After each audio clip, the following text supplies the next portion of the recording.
A doutora Aris Thorne chegou ao ocaso em uma tarde de um azul tão intenso que feria os olhos.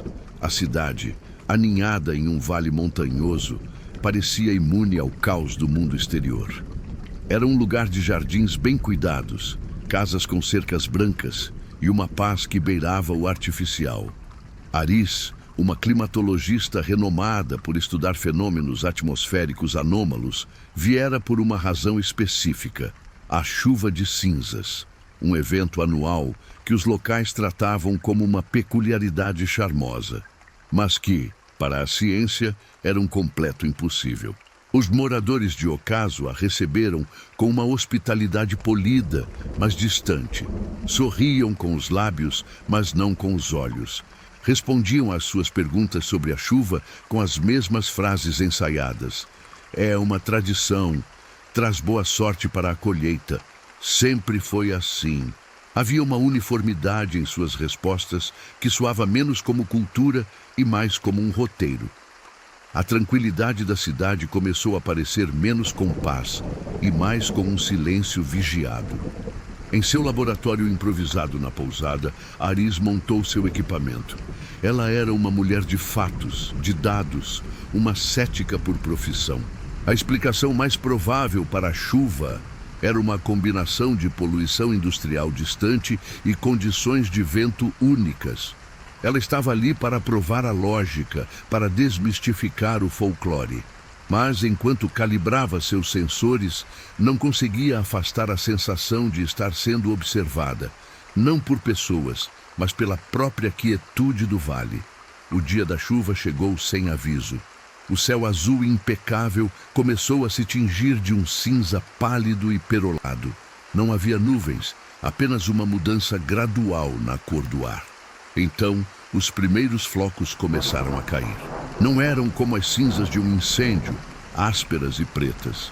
Eram finos, quase como neve, flutuando lentamente em uma dança silenciosa e hipnótica. Aris correu para fora com seus coletores de amostras, a cientista nela maravilhada, mas a mulher arrepiada. Os moradores saíram de suas casas. Eles não se abrigaram. Erguiam os rostos para a chuva cinzenta, um ritual silencioso e solene. Alguns fechavam os olhos como se estivessem recebendo uma bênção. Ninguém falava. O único som era o farfalhar quase imperceptível das cinzas tocando o chão, cobrindo a cidade perfeita em um manto de mortalha pálida. Eles, a única pessoa se movendo freneticamente, sentiu-se como uma intrusa em um funeral sagrado. De volta ao laboratório, a adrenalina da coleta deu lugar à excitação da análise. Ela colocou a primeira amostra sob o microscópio eletrônico, esperando encontrar partículas de fuligem, minerais, pólen.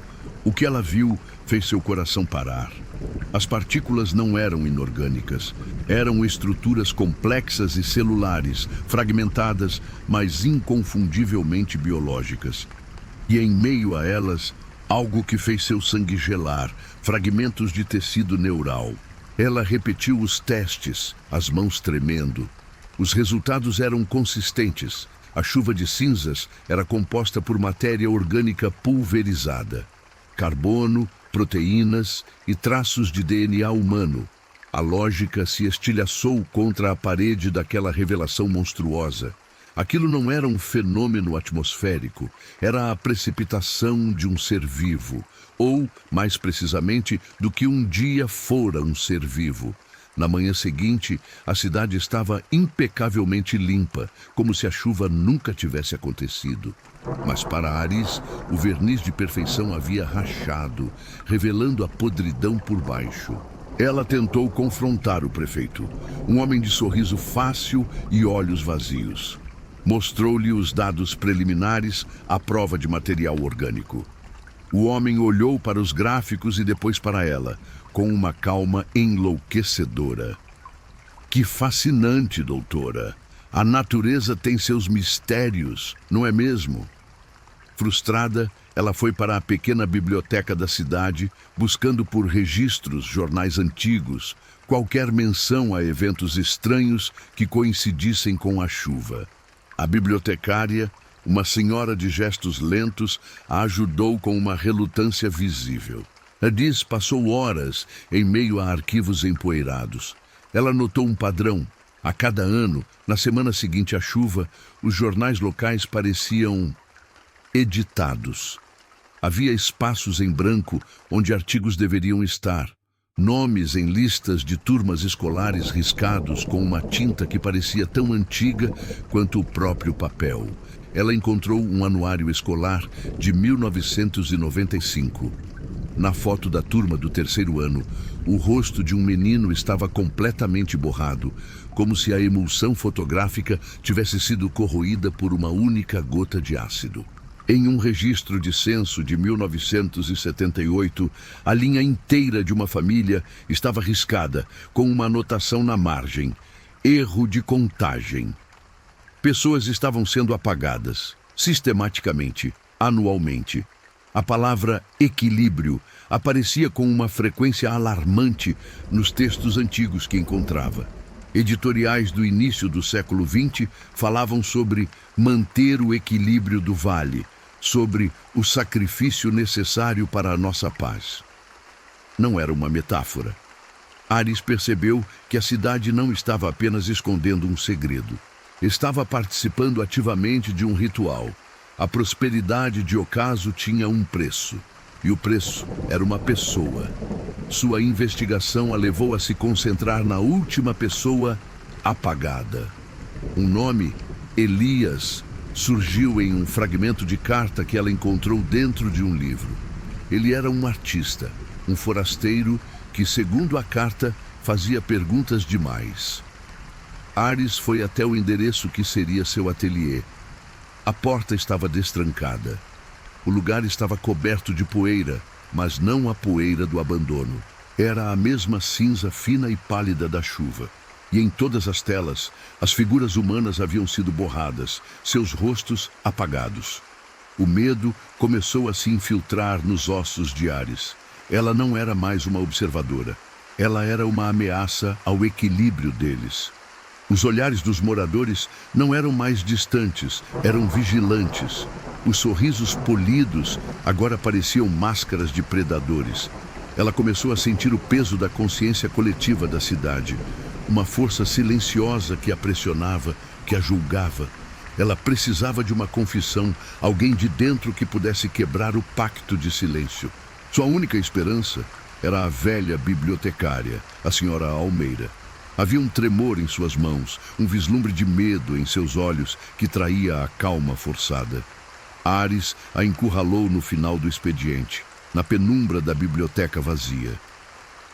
"Eu sei o que vocês fazem", disse Aris, a voz mais firme do que se sentia. "A chuva é uma pessoa." A máscara da senhora Almeida finalmente caiu. As lágrimas escorreram por seu rosto enrugado. "Você não entende", sussurrou ela. "Não é uma escolha. É uma dívida. É o preço da nossa paz." Ela contou a história. A história de uma entidade que habitava o céu acima do vale. Uma força antiga e faminta. Um pacto fora feito há séculos. A cidade ofereceria um de seus próprios, um excesso, em troca de prosperidade, de saúde, de uma vida sem caos. "Nós não os matamos", disse a velha, a voz embargada. "Nós os esquecemos. A entidade se alimenta não da carne, mas da existência, da memória. A chuva de cinzas é tudo o que resta quando uma alma é completamente apagada do tecido da realidade." O horror da revelação era absoluto. Não era assassinato, era aniquilação. Aris sentiu o chão sumir. "E este ano?" Ela perguntou, a voz quase inaudível. "Quem foi este ano?" A bibliotecária não respondeu. Apenas olhou para um cartaz na parede, um anúncio para a feira de artesãos do mês anterior. Nele, o rosto sorridente de um jovem escultor. Seu nome no cartaz estava agora ilegível, uma mancha escura onde as letras deveriam estar. Com as provas em mãos, as amostras, as fotos, a confissão implícita, Aris sabia que precisava fugir. Ela arrumou suas coisas em um frenesi silencioso, seu coração martelando a cada som do lado de fora. Ela entrou em seu carro, as chaves tremendo em sua mão. A cidade parecia escura e vazia, mas ela sentia os olhos de cada casa sobre ela enquanto dirigia pela rua principal. Ela acelerou na estrada que saía do vale, o alívio começando a tomar conta à medida que as luzes de ocaso diminuíam no retrovisor. Ela olhou para o assento do passageiro, para a maleta com suas amostras e seu gravador. Sua história. A prova. Mas algo estava errado. A maleta parecia empoeirada. Ela parou o carro no acostamento.